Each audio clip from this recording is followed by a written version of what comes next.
Salam sejahtera. Kami pasukan Cyberframe dari Polymas. Ini ialah Mazlin binti Setapak Alaya Saleh. Beliau berperanan sebagai Project Director and Creative Lead. Yang ini pula Hamidah binti Mahat. Beliau adalah AI Prompt dan Content Strategist kami.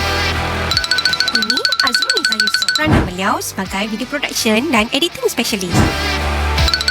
Yang cantik manis ni pula Saadia binti Muhammad. Beliau bertanggungjawab sebagai Visual and Creative Designer. Dan yang terakhir adalah Audio, Voice and Presentation Coordinator kami, Umaymah Muhtar namanya. Nak buat video ni bukan senang tau. Dia dimulakan dengan pencarian idea dan pembangunan storyline berdasarkan isu skema yang semakin berleluasa. Untuk memastikan jalan cerita lebih tersusun dan realistik, skrip, dialog dan storyboard perlu dibangunkan menggunakan bantuan AI seperti ChatGPT. Visual AI kami janakan menggunakan prompt yang telah dirancang dengan teliti supaya dapat menggambarkan situasi skema dan emosi watak mak dan abang dengan lebih berkesan. Semua visual, video dan audio kemudiannya disusun semula dalam proses editing bagi menghasilkan flow video yang lebih kemas, menarik dan mudah difahami. Setiap scene diteliti dari segi timing, transition, pencahayaan visual dan kesesuaian audio. Ini bertujuan untuk memastikan mesej kesedaran berkaitan cyber security dapat disampaikan dengan efektif. Pelbagai perisian dan platform AI yang telah kami gunakan sepanjang proses pembangunan video ini. Antaranya ialah ChatGPT. ChatGPT banyak membantu menghasilkan isi kandungan yang lebih menarik. Seterusnya ialah Google Flow. Google Flow ni kami gunakan untuk menghasilkan visual, image dan video AI yang sinematik serta realistik.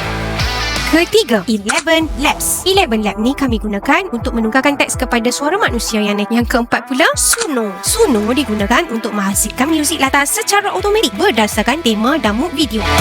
Dan yang terakhir, Filmora. Filmora digunakan dalam proses akhir penyuntingan video seperti memotong klip, menyusun babak, menambah transisi, teks, kesan visual dan audio supaya video kelihatan lebih kemas dan menarik. Selain itu, Filmora juga digunakan untuk menyusun bloopers atau rakaman belakang tabir bagi memberikan sentuhan yang lebih santai dan menghiburkan. Di sebalik proses penghasilan video ini, terdapat pelbagai cabaran dan situasi lucu sepanjang rakaman dan proses editing dijalankan. Walaupun terdapat berbagai kesilapan kecil dan percubaan berulang, semua pengalaman ini menjadikan proses pembelajaran lebih menyeronokkan dan bermakna buat kami. Projek ini bukan sahaja memberi pengalaman dalam pembangunan video AI kreatif, malah meningkatkan kefahaman kami terhadap isu keselamatan cyber pada masa kini. Terima kasih dan semoga mesej kesedaran yang disampaikan dapat memberi manfaat kepada semua.